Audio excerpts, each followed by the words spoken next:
예, 오늘 이 말씀의 주인공은 마르다와 마리아입니다. 이 사람 말고 또 한 사람의 그 가족이 있죠. 그 이름은 누구죠? 예. 뭐 너무나 쉬운 걸 물어보니까 그냥 웃고 마네요. 예, 나사로, 그 오라비인 나사로가 있습니다. 주님께서 이 가족을 굉장히 사랑하신 것 같아요.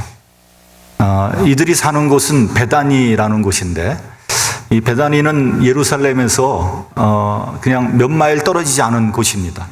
그래서 예수님께서 예루살렘을 방문할 때마다 이 가정에 방문하신 것 같아요.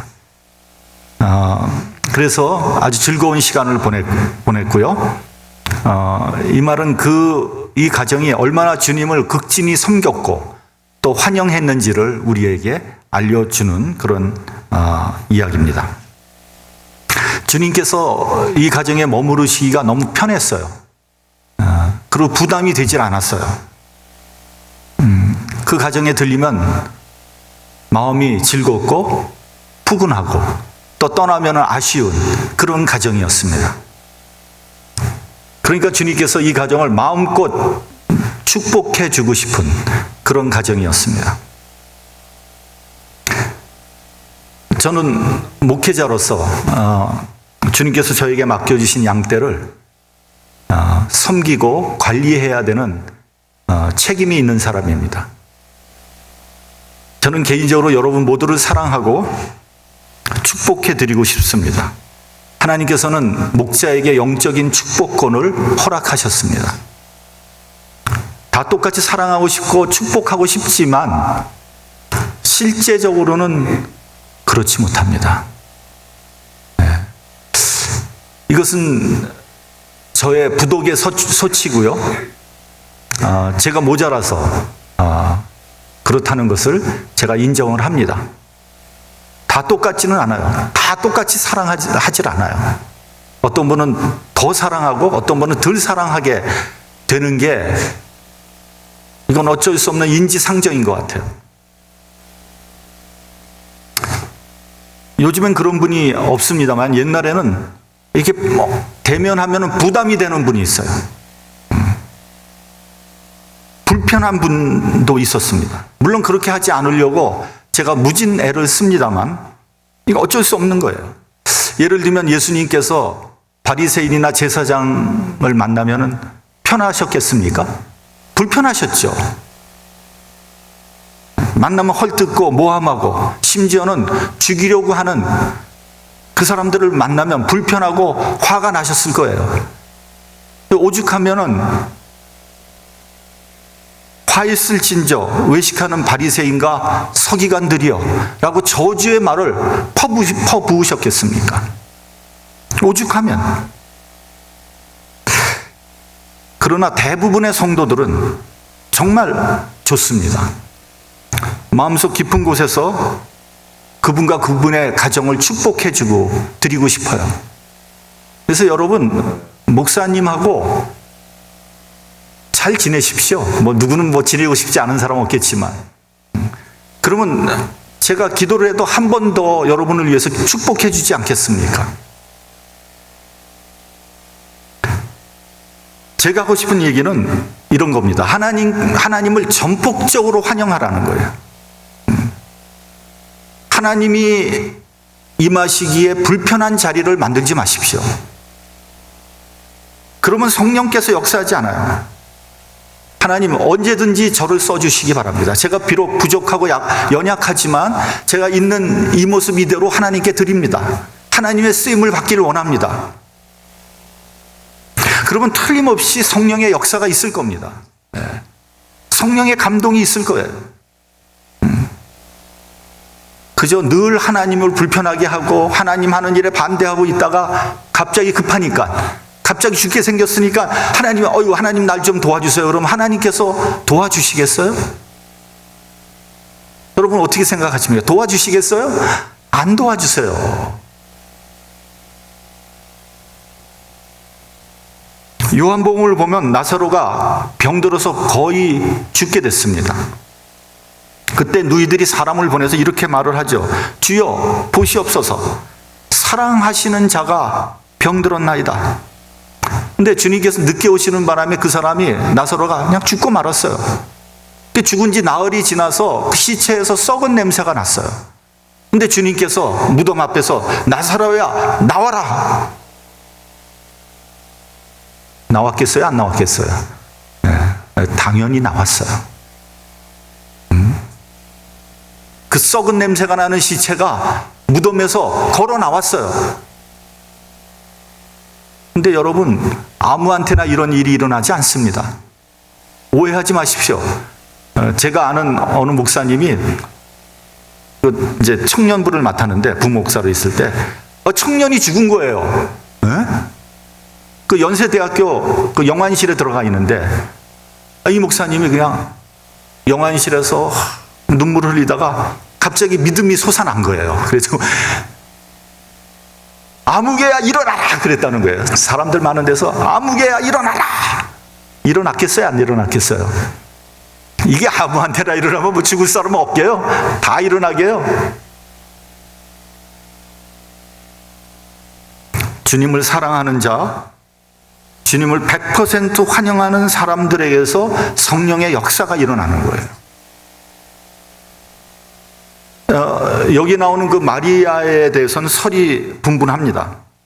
마리아라는 이름이 성경에 하도 많이 나오니까 이 사람이 이 사람인 거 하고 이제 헷갈리는 거죠. 근데 이 마리아는, 지금 여기 얘기하는 이 마리아는 베다니에서 살았단 말이죠. 근데 막달라 마리아라고 있어요. 그러니까 이 마리아하고 막달라 마리아가 같은 사람이냐 다른 사람이냐, 이게 학자들 간에 설이 분분한 거예요. 제가 이렇게 살펴보니까 이제 캐톨릭에서는 대부분, 캐톨릭에서는 이게 같은 사람이다. 근데 개신교에서는 또 많은 학자들이 아니 이건 다른 사람이다. 베다니의 마리아고 또 한 사람은 막달라 마리아다. 아직 확실한 결론이 나지 않았어요. 앞으로도 안 날 것 같아요. 하늘나라 가서 한번 물어봐야 될 것 같아요. 찬송가 346장에 보면 값비싼 향유를 주께 드린, 이런 찬송이 있죠. 이렇게 시작합니다.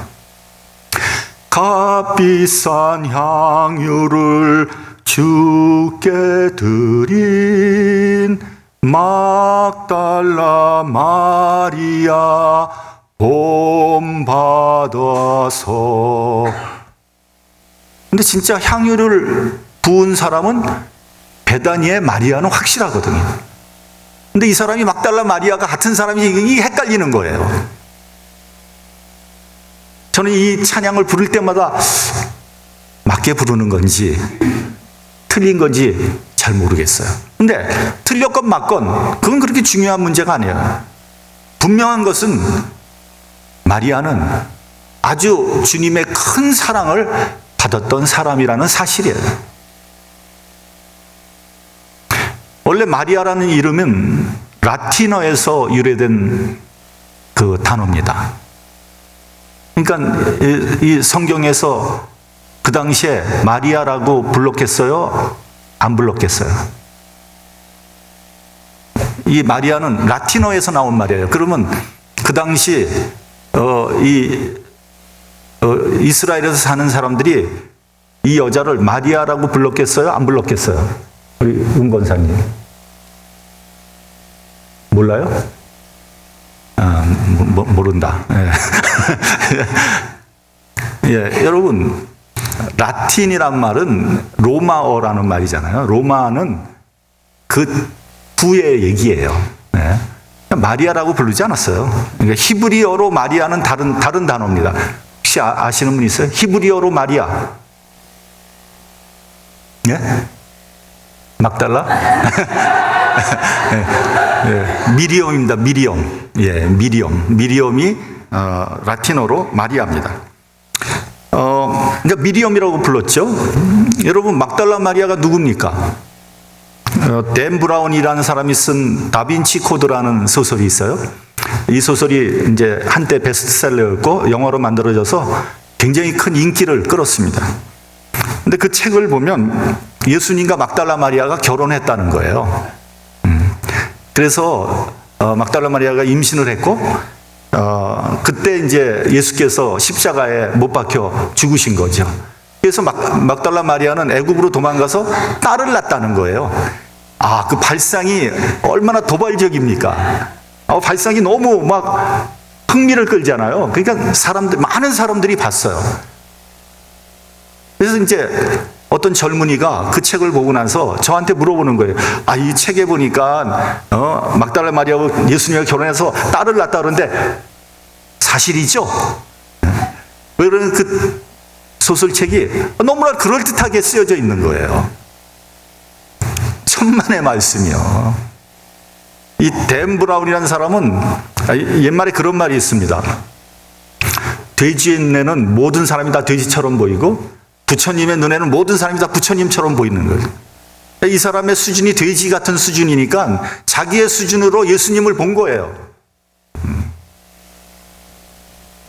여러분, 그거는 역사적인 증거가 단 0.01%도 없는 그건 가공의 생각입니다. 자기 상상력을 발휘해서 쓴 거예요.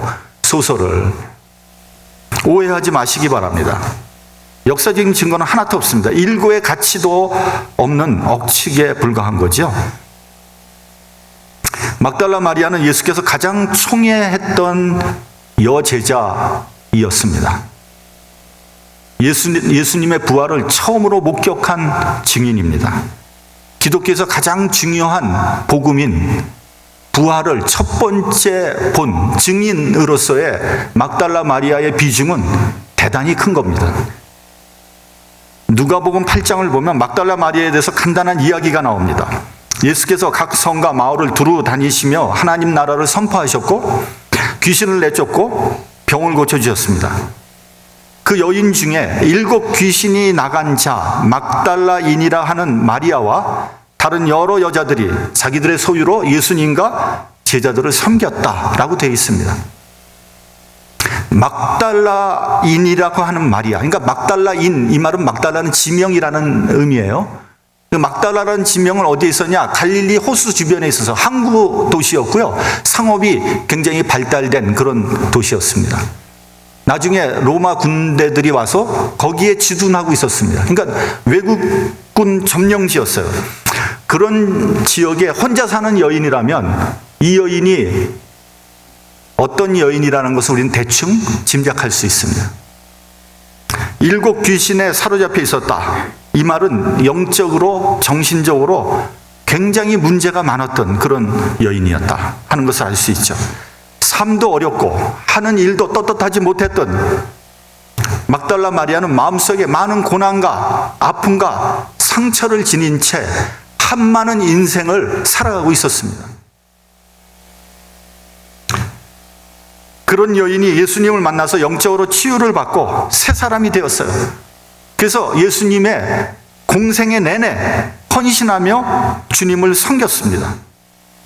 그녀는 주님께서 십자가에 달리실 때 그 십자가 밑에 있었고요. 주님께서 돌아가시고 난 다음에 그 무덤을 제일 먼저 찾은 사람이었고, 그래서 주님의 부활을 첫 번째 본 그런 사람이었습니다. 그리고 성령께서 마가의 다락방에 오순절에 내렸을 때 그 자리에도 있었던 사람이에요. 그러니까 가장 위험하고 가장 중요한 순간에 항상 그 자리에 있었던 사람이 이 막달라 마리아예요. 12 제자들은 다 도망치고 회피하고 포기했던 그 순간에도 꿋꿋하게 주님을 위해서 자기의 자리를 지킨 사람이 이 막달라 마리아예요. 그러니까 어찌 보면 예수님의 최고의 제자였다, 이렇게 얘기해도 과언이 아닙니다. 자, 본문으로 돌아가서 본문의 내용은 간단합니다. 예수께서 마르다와 마리아의 집을 신방하셨어요. 아마 예루살렘으로 가는 길에 예고 없이 신방하신 것 같아요. 그러나 마르다는 예수님을 반갑게 영접했습니다. 그리고 무언가 많은 준비를 하고 있었습니다. 아마 어지럽게 늘어놓은 집안을 다 청소했겠죠? 그리고 솜씨를 다해서 음식을 준비하고 있었을 것입니다. 왜 그런 사람이 있지 않습니까? 손님 대접하기를 즐겨하는 사람. 그저 귀한 손님이 오면은 뭐 있는 거 없는 거 온갖 정성을 다해서 음식을 한 상 떡 벌어지게 차려놓는 사람. 이렇게 손님에게 호의를 베푸는 사람은요, 대부분 사람을 좋아하고 마음이 따뜻한 사람이에요. 마르다는 마음이 따뜻했던 그런 여인이었습니다. 아마 마르다 때문에 예수님께서 그 가정에 오시는 것이 더 기뻤을지도 모릅니다. 여러분, 사람들이 함께 모여서 차를 마시거나 식사를 하면서 인간적인 정을 나누고 유대감을 돈독하게 하는 것은 우리가 살아가면서 느낄 수 있는 가장 행복한 경험 중에 하나입니다. 여러분, 이 삭막한 이민사회에서 여러분 누구와 함께 식사하면서 정담을 나눌 수 있는 그런 대상은 혹시 있습니까? 아마 많은 사람들이 없을 거예요. 정말로 나의 마음을 터놓고 얘기를 나눌 수 있는 사람이 내 주위에 별로 없어요. 그래서 현대인은 외롭습니다.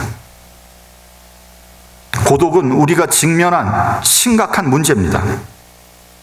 이와 같이 메마른 사회에서 교회 성도들이 함께 먹고 마시며 정담을 나누는 것은 정서적으로나 신앙적으로나 너무나 중요한 일입니다. 그래서 저는 이민교회는 반드시 식사를 해야 된다. 같이 밥 먹고 그렇지 않으면 여러분들 누구하고 식사하면서 여러분들의 이야기를 나눌 수 있겠어요? 그 이야기가 아무리 시답지 않은 얘기라고 할지라도 말이죠. 그래서 이민교회에서 그냥 도넛만 먹고 헤어지는 것처럼 삭막한 것은 없습니다. 너무너무 외로운 거죠. 교회 친교가 굉장히 중요한 거예요. 여러분, 교회 떠나는 사람들 한번 보세요. 결국 왜 떠나느냐? 목사님의 설교가 나빠서 그런 사람 거의 없어요. 특히 우리 교회에서는 한 사람도 없어요. 이게 친교가 잘 안 돼서 정착이 안 돼. 뿌리를 못 내리는 거예요. 그래서 떠나는 거예요. 겉돌다가 왕따 당하고 겉돌면 그런 사람 반드시 떠납니다. 그래서 여러분, 혹시 주변에 이렇게 좀 겉도는 분이 있으면 붙잡아 줘야 돼. 누구라도 가서 붙잡아 줘야 돼요. 이렇게 보면 탁 나오잖아요. 겉도는 분들. 저 사람 겉도는구나. 가서 친구가 돼 주세요. 그 사람 얘기를 들어주세요. 내 얘기도 하세요. 어떤 분은요, 남의 얘기만 듣는 사람이 있어. 자기 얘기는 안 해. 그래서요. 그래서요. 네 얘기 좀 해봐. 자기 얘기는 안 해. 그렇게 하지 말고 내 얘기를 먼저 꺼내세요. 그렇다고 뭐 내 자랑하라는 얘기 아니야. 나는 말이죠, 나는 이런 학교 좋은 학교 나오고요, 무슨 뭐 우리 애는 다 아이비리그, 그런 얘기 하지 말고요. 나의 부족한 얘기, 나의 연약한 그런 스토리, 그런 걸 먼저 얘기하세요. 근데 그렇게 부드럽게 그런 정감이 넘치는 그런 상태에서 복음이 전달이 되는 거예요. 그제서야 복음이 들어가는 거예요, 사람이. 여러분, 아무도 모르는 사람 딱 해가지고 당신 구원 받았습니까? 그럼 복음 들어가겠어요? 절대 안 들어가요, 여러분. 복음은 내 영혼에 던지는 이야기 아닙니까? 나의 정서적인 면, 이런 것들이 열려야지 드디어 복음이 나한테 들어오는 거예요.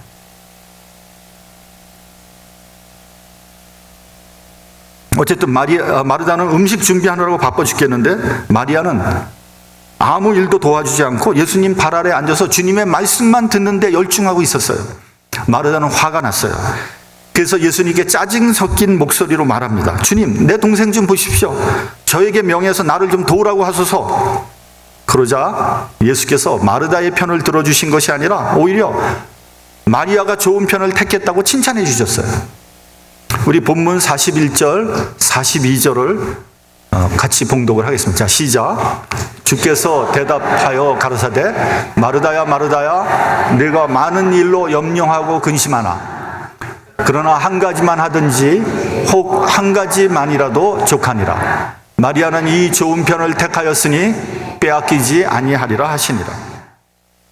먼저 우리가 좀 생각해야 하는 것들이 있습니다.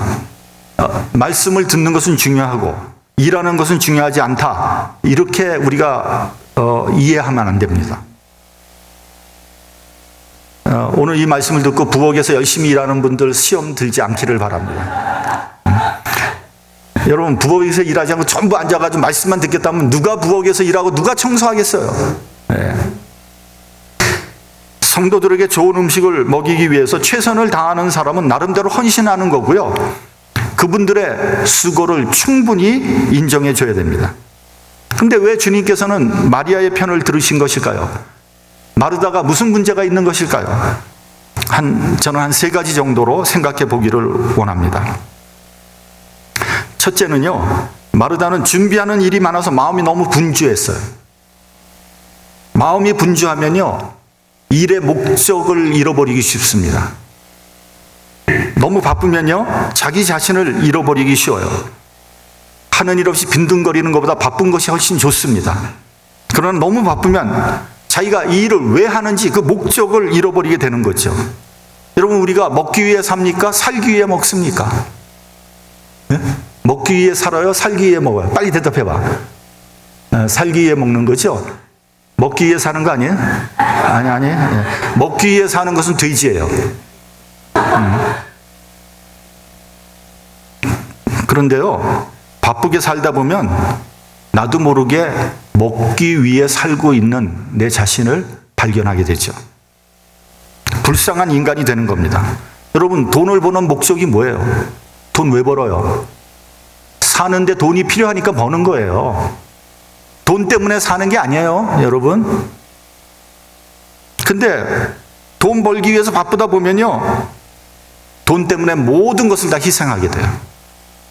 아침 일찍 일어나서 밤늦게까지 정신없이 뜁니다. 왜 뜨는지도 몰라요. 그냥 돈 벌기 위해서. 가정도 희생하고 아이들도 제대로 돌보지 못하고 오직 돈 벌기 위해서 정신이 없는 거예요. 제가 그랬거든요, 옛날에 비즈니스 할 때. 아침 일찍 일어나가지고 가게 나가서 일하고 그러다 집에 들어오면 저녁 늦었잖아요. 그러니까 밥 해먹을 시간도 없어. 애들 데리고 식당 가가지고 밥 먹고 집에 들어오면 그냥 자는 거예요. 애들 숙제도 보질 못했어요. 우리 애들이 왜 인류 못 가는지 아세요? 아이비리그 왜 못 가는지 아세요? 숙제를 안 봐줘서 그랬다니까? 이건 진짜 거짓말이 아니에요. 애들이 숙제를 하나도 안 해갖고 간 거예요. 학교 성적이 안 되는 거야, 학교 성적이. 그러니까, 아니, 뭐하러 돈을 버냐고요? 뭐하러? 돈 버는 목적을 잃어버린 거예요.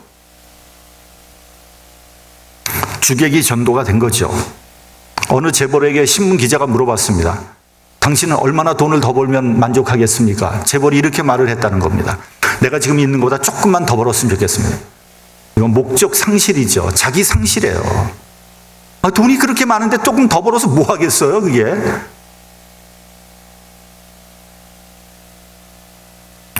오직 돈을 버는 것이 삶의 목적이 된 거예요.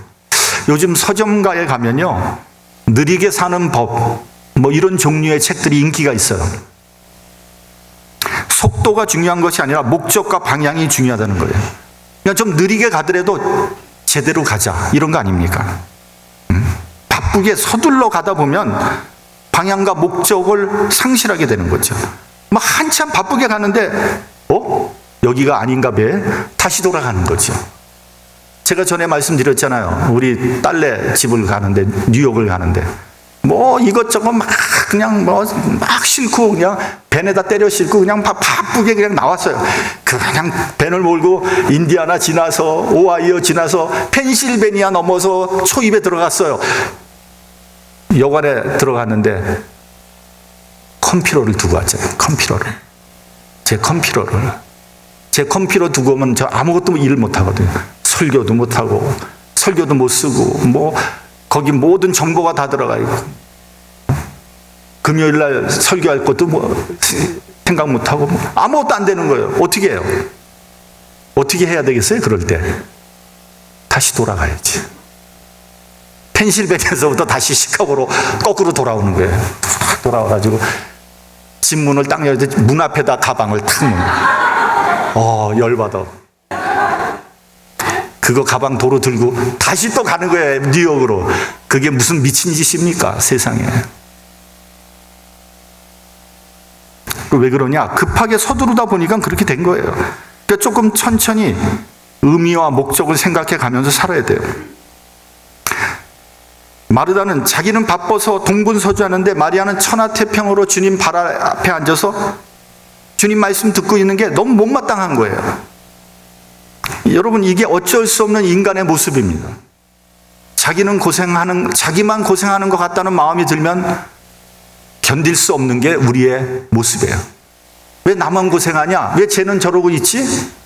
쟤도 나하고 똑같이 해주기를 원하는 게 인간의 그런 심리입니다. 그러니까 거의 본능적으로 자기가 절대적인 기준이 되어버리는 거죠. 특별히 바리새인처럼 모범적으로 사는 사람에게는 그런 경향이 훨씬 더 많습니다. 바리새인들이 예수님에게 늘 그런 식으로 불평했잖아요. 우리는 안식일도 지키고 정결례도 지키는데 당신의 제자들은 왜 그 모양 그 꼴입니까? 우린 율법을 지키면서 이렇게 거룩하게 신앙생활을 하는데 당신과 당신 제자들은 왜 맨날 먹고 마시기만 합니까? 그게 옳은 겁니까? 오늘날 교회에서도 신앙생활 열심히 하는 사람들 가운데 그런 분들이 많아요. 나는 이렇게 열심히 봉사하는데 왜 당신은 판판이 놀고 있습니까? 나는 이렇게 헌신하는데, 나는 이렇게 헌금도 많이 하는데 왜 당신은 그렇게 아무것도 안 합니까? 어느새 나의 기준으로 다른 사람들을 판단하고 정죄하고 있는 거예요. 여러분, 내 기준이 절대적인 게 아니에요. 내 기준으로 다른 사람들을 재단하지 마십시오. 여러분, 심판은요, 오직 하나님께서만 하실 수 있는 거예요. 둘째로, 마르다는요, 많은 일로 염려하고 근심했습니다. 주님께서 몇 가지만 하든지 혹 한 가지만 하라고 하셨습니다. 그러면 족하다. 여러분, 우리들도 알게 모르게 많은 일을 하고 있어요. 일이 많을수록 걱정과 근심이 정비례해서 많아집니다. 근데 한번 생각해 보세요. 내가 지금 하고 있는 이 많은 일들이 과연 진짜 필요한 일들인가? 정말 중요한 일들인가? 아니에요. 다 쓸데없는 일들이에요. 그저 한두 가지만 하면은 족합니다. 제 옷장을 보면요, 옷장을 이렇게 보면 옷들이 왜 그렇게 많은지 모르겠어요. 근데 입으려고 그러면 입을 옷이 없어. 입을 옷이 없어요. 다 내다 버려야 되는 거예요. 다 도네이션 해야 되는 옷들인데 그래도 언젠가 한번 입을 수 있지 않을까 하고 들고 있는 거예요. 제 처의 옷장을 보면 가관이에요, 가관. 수십 년 전에 옷서부터 쫙 걸려 있는 거예요. 제발 이런 옷 좀 버리라 그러면은, 이거 쓸데없는 소리 하지 마세요. 유행은 돌고 돈대. 20년 지나면 그 유행이 다시 온다는 거예요. 세상에, 완전히 미치는 거죠. 그 구닥다리 옷을 제발 좀 버리세요. 이게 다 쓸데없는 것들이거든요. 쓸데없는 것들. 곤도 마리에라는 일본 여성이 있어요. 소위 정리의 여왕이라고 알려져 있습니다. 소비의 왕국 미국에서 많은 사람들이 막 산더미 같은 물건에 파묻혀 산다는 거예요. 미국인들에게 쓸모없는 것들을 과감하게 버리게 함으로써 가정과 삶을 변화시키고 있다는 거예요. 지금 미국에서 아주 선풍적인 인기를 끌고 있어요. 그러니까 여러분, 기본적으로 우리는 너무 많이 가지고 있다는 거예요. 너무 많이. 곤도 마리에는 강조합니다. 두 손으로 물건을 만져보세요. 아직도 설렘을 주나요? 설렘이 없으면 다 버리세요. 그녀의 살림 정리가 방송을 타고 나가면서 미국 전역에 재활용 가게에 물건을 기부하는 그 행렬이 줄을 서고 있대요. 그래서 예년보다 기부 물품이 40%가 늘었다는 거예요. 그리고 그 기부하겠다고 전화를 하면 픽업 트럭을 2주를 기다려야 된대요. 하도 바빠가지고. 여러분, 중요한 일 한두 가지만 하십시오. 괜히 쓸데없는 일 이것저것 하면서 머리 썩이고 막 골치 아프고 괜히 늙어가지 마시고. 셋째, 마리아는 좋은 편을 택했습니다. 물론 음식을 만드는 것보다 말씀을 듣는 것이 낫다는 말은 아니에요. 다만 말씀을 들을 때는 말씀을 들어야 하고요. 음식을 만들 때는 음식을 만들어야 되는 거예요. 주님께서 말씀하시는데 그 말씀 듣지 않고 음식 만드는데 바쁘고 거기에 열중하는 것은 칭찬받을 만한 태도가 아닙니다. 탈무드에 보면요, 현명한 사람의 7가지 특징에 대해서 말을 합니다. 간단히 한번 말씀을 드리면 이런 겁니다. 될 수 있는 대로 남의 말을 경청해서 듣는다. 둘째, 남의 말을 중간에 끊지 않는다. 셋째, 대답하기 전에 깊이 생각한다. 성급하게 대답하지 마십시오. 그건 바보 같은 짓입니다. 넷째, 화제에 맞는 질문을 하고 대답을 한다. 이치에 맞지 않는 대답을 하고 질문하는 사람은 자기의 무식을 드러내는 거에 불과한 겁니다. 다섯째, 우선순위를 정한다. 모든 일에는 우선순위가 있는 거예요. 말씀을 들을 때 먼저 말씀을 듣고 사역은 조금 후에 해도 아무런 문제가 없습니다. 특별히 친교를 담당하시는 분들에게 제가 특별히 당부를 드립니다. 예배 끝나기 전에 쪼르르 내려가서 친교 준비하지 마십시오. 5분, 10분 늦게 점심 먹는다고 큰일 나지 않습니다. 우리 교회 성도들은 그 정도는 얼마든지 기다릴 수 있을 정도로 성숙한 믿음을 가지고 있어요.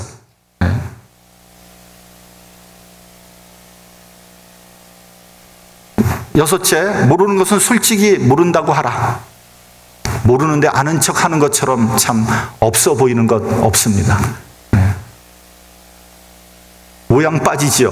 모르는데 아는 척 하는 거 보면 정말 그렇게 하지 마세요. 모르면 모른다 그러세요.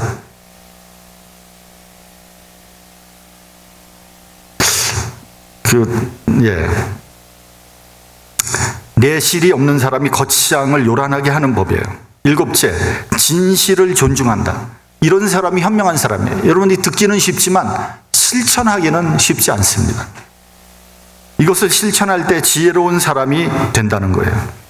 여러분, 목사가 제일 좋아하는 사람은 어떤 사람인지 아세요? 목사의 말씀을 잘 들어주는 사람이에요. 제일 예뻐요. 제일 좋아요. 신방을 가서도 말씀을 전할 때 또 안주인이 예배 드리세요. 저는 음식 준비하느라고 바빴어요. 이런 것처럼 김 빠지는 순간은 없어요. 지금 내가 뭐 때문에 많은데. 여러분, 목사가 거기 얻어 먹으러 온 게 아니거든요. 목사는 예수님의 이름으로 그 가정을 축복하려고 온 거예요. 그러므로 예배가 먼저입니다. 그래서 저는 과거에 신방을 할 때 식사 안 했어요. 그래서 예배 드리고 그 가정을 축복하고 그러고 돌아왔어요. 여러분, 우선순위를 지키는 사람이 지혜로운 사람입니다. 마리아는 바로 이 우선순위를 지켰다는 거예요. 좋은 편을 택한 거예요. 그리고 그 영적인 은혜를 빼앗기지 아니할 것이라고 했습니다. 여러분, 마음을 열고 주님을 전폭적으로 환영하십시오. 어떤 사람은 마음을 열까 말까 그래요. 뭘 그렇게 대단하다고. 한번 열어보세요. 그 무슨 그렇게 내가 연다 그래서 무슨 내가 손해보는 거 있어요? 뭘 그렇게 별것도 아닌 것 같고 열까 말까 안 받아들여. 주님을 불편하게 하지 마세요. 주님께서 나를 편하게 사용하실 수 있도록 나를 주님 앞에 공개하십시오. 주님의 쓰임을 받는 사람처럼 행복한 사람이 없는 거예요. 여러분, 이 세상에 어떤 일을 하는 것보다 주의 일을 하는 것처럼 행복한 일이 없습니다. 그걸 잘 모르는 거예요. 내가 헌신할까 말까. 너무 어리석은 거예요. 머리에서 이 주판을 내려놓으세요. 먼저 말씀으로 채우십시오. 그 말씀이 나를 움직이게 하십시오. 그런 성도를 통해서 주님의 위대한 역사가 이루어질 것입니다. 기도하겠습니다. 하나님 아버지, 주님께 감사와 찬송을